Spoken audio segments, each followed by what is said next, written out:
Andrew Bertie. I think he's the third cousin twice removed from Queen Elizabeth II. He was the current head of the order of the Sovereign Military Order of Malta. Here he is with Barroso then, as we mentioned before. Hans Paul Göttering, I think this guy's called. Important. Here is with the Pope. Bertie passed away in 2008, I think. And here's the new guy, another British guy, Matthew Festing, fraternizing there with Barroso. He's the current head of the order, as I mentioned. Interesting. And the Knights of Malta have their headquarters on Aventine Hill, one of the 7 hills in Rome as well. If we read from the Encyclopedia of Freemasonry by Albert G. Mackey, a 33rd degree Mason, he writes, "The Knights of Malta are the military of the Pope and are sworn to total obedience by blood oath, which is taken extremely serious and to the death. The Pope, as the head of the Vatican, is also the head of the foreign national power." And we have this whole story of Blackwater popping up here as well. I don't know if you're aware of that. This guy right here standing behind there it is again, the Pentagon, pentacle, that's the whole symbol. The former Pentagon Inspector General, Joseph Edward Schmitz, he quits in 2005 after he promoted the whole fraudulent, weapons of mass destruction thing. Goes to work for Blackwater. He quit then, right, in 2005. Goes to work for Blackwater. He's a member of Opus Dei and the Knights of Malta. He helped to bring this in. This is a re-emergence in one way of the Holy Crusades. That's what's going on here. Some of the other founding fathers. Robert Schumann, could talk about him quite a lot. We don't have too much time right now. I want to try to keep to the schedule that we have as well. John Monnet, other very important guy.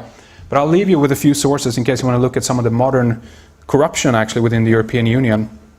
The Great European Rip-Off by David Craig and Matthew Elliott.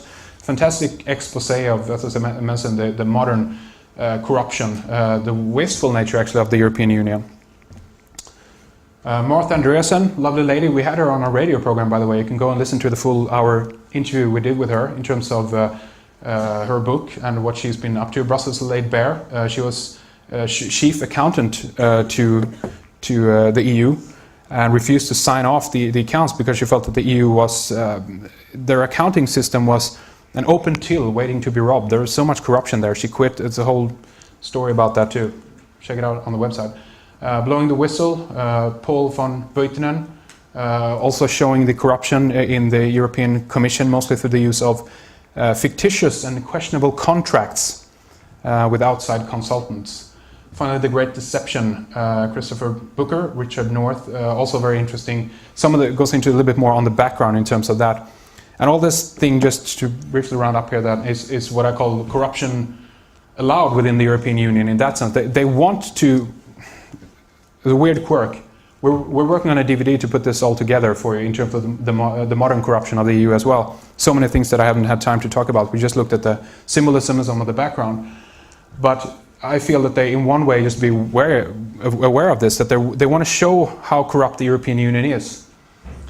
Because they want to they want the people to demand a stronger leader in that sense. They want the people to say, this corruption can't go on. We got to have someone who's more powerful can oversee this. Someone has more power, where transparency is given to these people as well.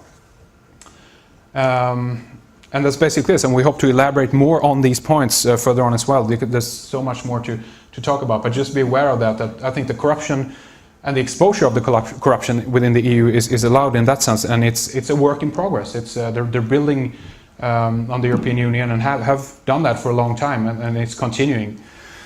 So we'll just have to see what happens. But as a final note, keep your eye, or if you're interested, on our website, redicecreations.com. We will keep you updated and posted on all the things that we do, and hopefully we'll be able to deliver that DVD to you as well if you're interested in that, finding out some more stuff. So with that, thank you very much for your time. Try to stick to the schedule.